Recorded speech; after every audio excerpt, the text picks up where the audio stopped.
Forget farm to table, Singapore's got lab to table. Singapore continues to make history as the only country in the world to offer cultured meat since last year. New approvals have just been given for a greater variety of lab-grown foods to be made available at more accessible venues like hawker centres. Heidi Ng with more.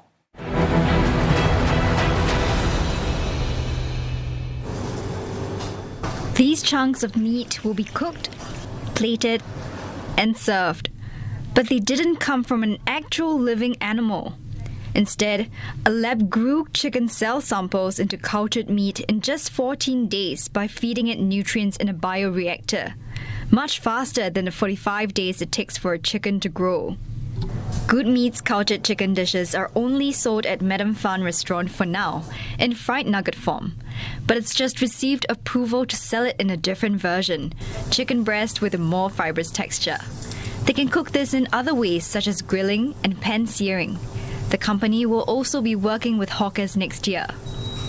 Here at Lou's Hainanese Curry Rice in Tiong Bahru, a serving of chicken curry costs about $2. But come next February, you could get your hands on some cultured chicken here for a slightly higher price.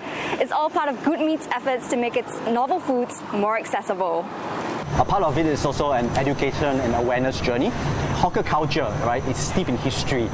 We are also seeing a lot of interest to better understand what is it actually that we are providing to them.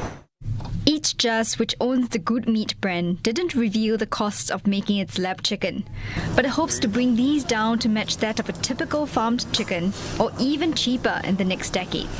The goal is to move from 1,200-liter vessels to 250,000-liter vessels.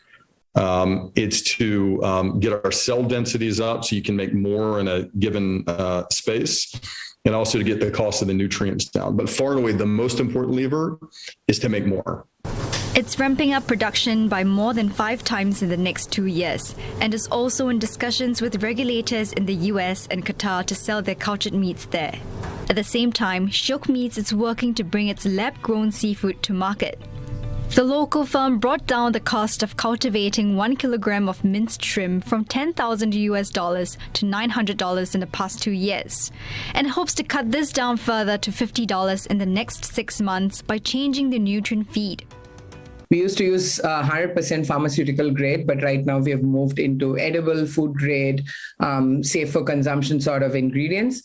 It's aiming to launch by mid-2023 and will soon apply for a license. By then, it wants to double its staff to more than 60. We encourage novel food companies to engage with SFA early in their R&D process, as this helps them to understand SFA's requirements better. At the same time, SFA will also have an early understanding of what these novel food companies are working on. Lab-grown meat was approved for sale last year, adding to efforts to reach the country's goal of producing 30% of its food supply by 2030.